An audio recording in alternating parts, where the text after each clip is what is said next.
What's up guys, this is Valor Gaming, your channel for fresh Arena Valor content, and today I want to show you the latest video of Thane that I've created.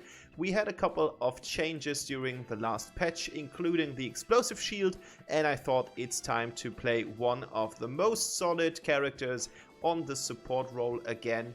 And since I haven't done it in half a year, I think we are good to go. So let's check out the build first after I got some gameplay for you. And you can see equipment wise barely has changed, but the rock shield has made it into the build. Rock shield has not been improved or changed in the last update at all, but you can see it on a lot of heroes right now. For example, on Errol in the jungle if you're playing a more tank focused build. So the rest of it is basically pretty much standard. We've got the Aegis, we've got Gaia standard, we've got the support item which you always should adopt to the enemy composing team, and we've got Mail of Pain. So pretty solid tank build here. Arcana wise, I'm going to continue the tank route that I've just chosen by increasing the HP with most of the Arcana that is consisting of 10 times Indomitable, 10 times Benevolence, and I love this little skewer just to have a little effect in terms of damage. And as I said, enchantment wise, the explosive shield has been changed so that it's going to trigger now a little bit sooner. We've got the Tower Blessing. We have, of course, now Regrowth in here because of Thane's passive. We're taking Devourer here, and I'm taking Bone Cutter, which is a nice synergy with the Gilded Greaves. So this is the build, and without further ado, I want to hop right into the game. Let's go. Alright, here we go. So, of course, first of all, we are going to focus on our support item. And as you can see, we have taken the really nice Earth Gem here. So first of all, I'm going straight into the jungle because I want to check out if enemies are approaching from the river. And as you can see, we have already found Elsu, Isha, and Gruk. The shield has already been procced. I do get some health back, and I just wanted to free my boy Valheim here, the dog boy, because the enemies were already approaching him, and I saw no good use in that. That might be a really bad outcome if Elsu is sniping. Isha is going to put her little pet furball on Valheim, and so on and so on. So I wanted to help my friend here, and as you can see, he's gone back for good because now he is going to retreat with full health. I wanted to shove Elsu here around, which was a little bit too risky concerning the fact that there are a lot of enemies here. I thought that I was already safe and sound under the tower, but Greg was waiting for the very best moment to use his hook, and you could see why I was actually going to check why I was killed, because that kind of like, because the hook is kind of waterish, so it's got this kind of water liquid component structure. I wasn't too sure about what had hit me, and I was like, what happened? What happened? What happened? I didn't get it while I was playing. So now we know that Grug was it, and we saw it with the death recap. The death recap is actually sometimes quite nice just to find out what kind of sources are dealing damage to you and what might be the most influential one. I don't know what happened here, guys. Like, seriously, this is ranked gameplay and I just lost myself. Sometimes when you see stuff like that happen, I don't remember it, but from time to time there might be a baby involved and I might need to get some, I don't know, some tissue or something because the baby has just thrown up or something like that. These things are immediate and I can't play games while doing that, or I can't focus on the game. Lame excuse, I know, but this happens if you are becoming 40 or 30 or something like that and your life changes entirely. So yes, that might be the case. I was going for the Abyssal Dragon here, hoping that maybe Rock would join, but they saw the Isha in the middle and everyone was kind of greedy trying to get her, and now I am on the Abyssal Dragon again, and I just felt like, okay, this is no use. We should completely let that happen. And maybe we are going to try next time. So I think that action was actually quite well deserved. Grug goes in and the stuff goes out. So like me was the stuff being. So suppose that was okay-ish. I'm pressing the heal button here because I don't want to get banged by Elsu all over again. And now it's time to go in for the tower. Valheim does a good chunk of damage to the tower. Elsu is about to place his little wards here, his extra wards. They're actually quite nice just for increasing your vision, what Elsu did quite nicely. But it's better if you place them somewhere else, for example, in one of the bushes or something like that. So enemies might not see them immediately if they are not checking the minimap. I don't know if you guys have seen that before, but the little vision wards from Elsu are actually part of the mini-map. So I think this is kind of reasonable to take Rock and just push him aside. Unfortunately, Grug is quite heavy tankish. That meant that we had to go in and, I don't know, like the solo wave or duo, not solo wave, top bot wave was kind of meh. At the beginning. I don't know what happened before. I don't really recall on that date. But at the beginning of it, it was kind of...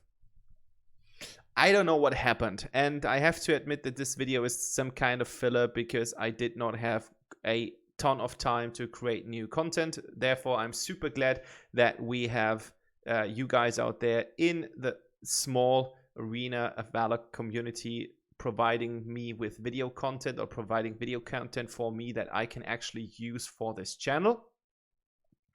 So this Thane is some well-needed content, and I'm fine because the game went actually quite good in the end, but the start was a little bit of a rough one. Okay, I don't know what this sequence was all about, but speaking of weird sequences, I think I'm not the person to complain about having not enough weird stuff produced in the first couple of minutes. That shot was missed, fortunately, and now it's time to make a pressure towards the tower. At least that was what I was hoping to do, because Grug wasn't that full anymore, and I would have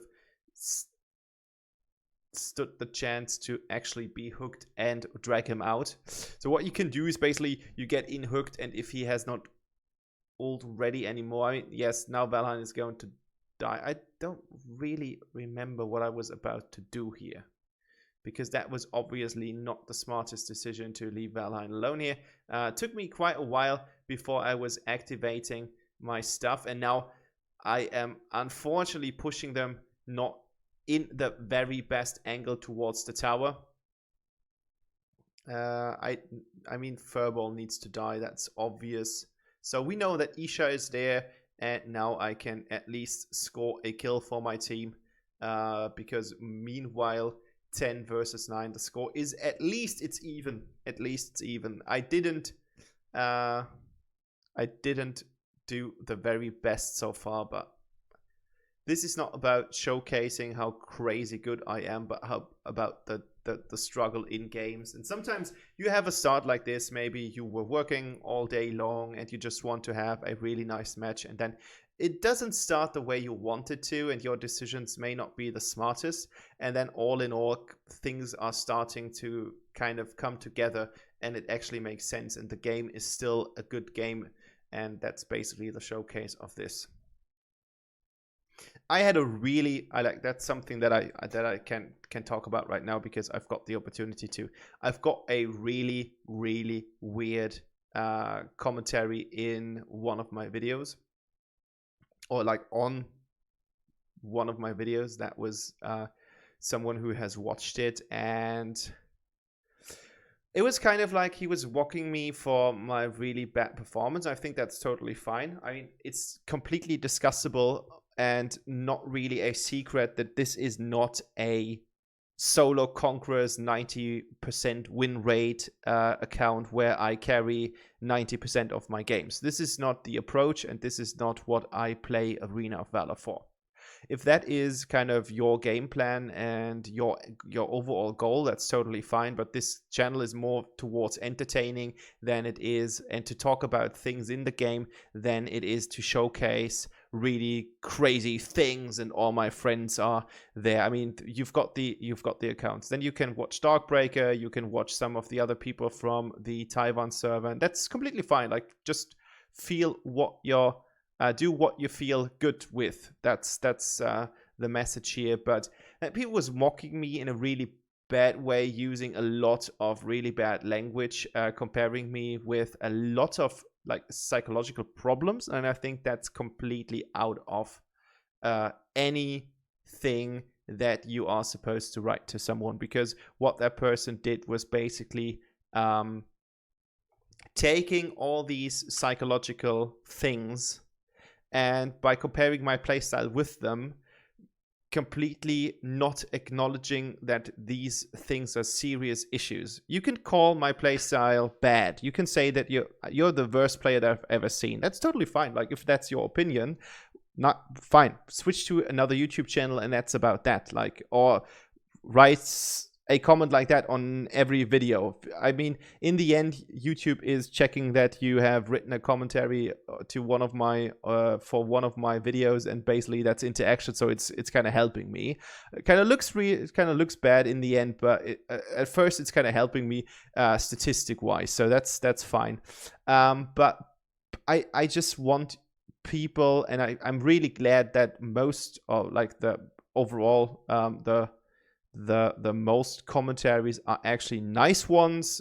They might question things that I do, but they are polite, and they don't mock with psychological issues that people have. And I think that's a really bad way to kind of bring in your opinion towards someone else. I saw, like, if you are watching this and you are the person who wrote it, you are really a really mean person, and you kind of did not understand anything. Like, any sort of social interaction is completely a question mark for you. That was obvious by that comment. But to clarify this, I saw the comment in my email inbox, but it did not appear on YouTube. So I guess that YouTube did not show that comment because it is against their community restrictions. So I guess that they kind of deleted it. I did not do that by myself.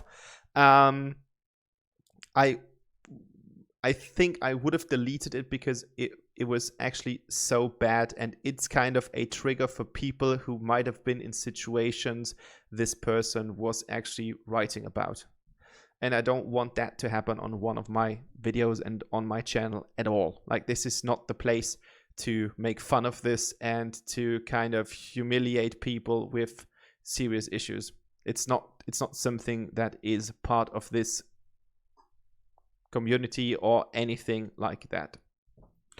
Okay, so I wanted to make a fun video about Thane, but this was kind of like something that really bothered me, and I had thoughts toward this. I mean, the thing is, English is not my native language, so I hope you people got the point, but I do not understand why people are so mean without any politeness on the internet at all, telling people to kind of, I don't know, it's just a bad place, the internet. Sometimes it's just really horrible what people are actually calling other people on the internet, and I think that's just, it comes from being anonymous on the internet. I think that's one of the reasons, because people are actually feeling powerful, because they're kind of creating this artificial non-balance between persons. I think it has a lot to do with power and how you are actually getting along with people overall. So yeah, that was the point, and I think we can leave it like that, because it's not going to make things any clearer if I keep on babbling about it. So let's focus on the game. What happened? We have kind of sorted it out, and now it is a 22 versus 18. We are really getting the enemies done right now, 24 versus 18. I think there was this kind of transition in the game where we started to kind of snowball it. Like, it's not really snowballed because it's actually 24 versus 18, so it's just it's just 6 kills separating us at that point. But I think now the whole machine was actually working quite smoothly. So we're going towards the towers, and now you can see Azankar and me trying to finish the game by ourselves.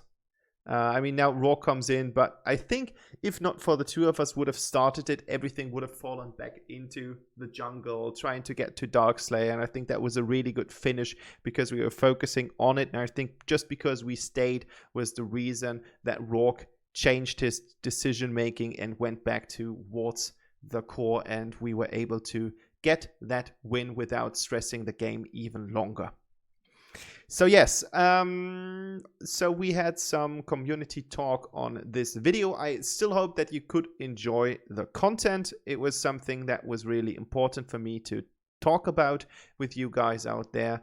And yeah, this was the video. I hope it was entertaining. And last thing for me to do is to wish you a pleasant weekend. And if you haven't subscribed, subscribe, like, and comment, please, because that's really awesome. Thanks.